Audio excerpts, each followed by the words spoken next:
আসসালামু আলাইকুম। নতুন একটা ভিডিও নিয়ে হাজির হলাম। আর আজকের ভিডিওটি হচ্ছে আপনার টিভি সংক্রান্ত ভিডিও। এটা হচ্ছে একটা সনি টিভির মাদারবোর্ড। এটার প্রবলেম হচ্ছে আপনার এইচডিএমআই কাজ করছে না। এটা এলাকা থেকে এক ছোট ভাই নিয়ে আসছে এবং এটা যার টিভি তার নাম হচ্ছে সোহেল বাবুর্চি। যারা ধোলাইপাড়া এলাকাতে বসবাস করেন এবং ঢাকার বাইরেও তার অনেক সুনাম আছে সোহেল বাবুর্চি। ওনার রান্না খুবই সুস্বাদু হয়। এজন্য বিভিন্ন বড় বড় বিয়ের অনুষ্ঠানে ওনার কল আসে রান্নাবান্না করার জন্য। তো ওনারই সার্কিট, এটা টিভির সার্কিট। তো নিয়ে আসছে ওনার ছোট ভাই। ওনার ছোট ভাই হচ্ছে ইলেকট্রিশিয়ান। তো এই জন্য টুকটাক আইডিয়া আছে বিধায় উনি টিভিটা খুলে এটার সার্কিটটা নিয়ে আসছে আমার পাশের দোকান থেকে ঠিক করাবে বলে। তো আমি চিন্তা করলাম যেহেতু এইচডিএমআই কাজ করে না, আমি দেখি কি প্রবলেম, আমি আগে ঠিক করতে পারি কিনা। তো আমি যেটা দেখলাম সেটা হচ্ছে যে আপনার জিরো রেজিস্ট্যান্স থাকে এইচডিএমআই পোর্টের নিচে দুইটা দুইটা করে চারটা, তো চারটার মধ্যে আপনার দুইটা খারাপ। তো আমি যেটা করলাম যে চারটাই নতুন চেঞ্জ করে দিলাম যাতে আগামী 1-2 বছরের মধ্যে আর কোনো প্রবলেম না হয়।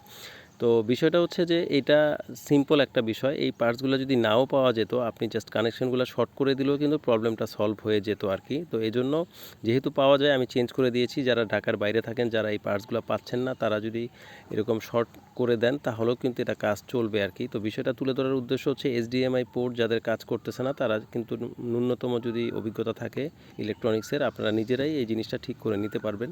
আর এগুলো নর্মালি 1 থেকে 1,500 টাকা বিল হয়। আমি জাস্ট ওর কাছ থেকে 700 টাকা নিয়েছি। ভিডিওটি ভালো লাগলে অবশ্যই শেয়ার, ফলো, সাবস্ক্রাইব করে রাখবেন।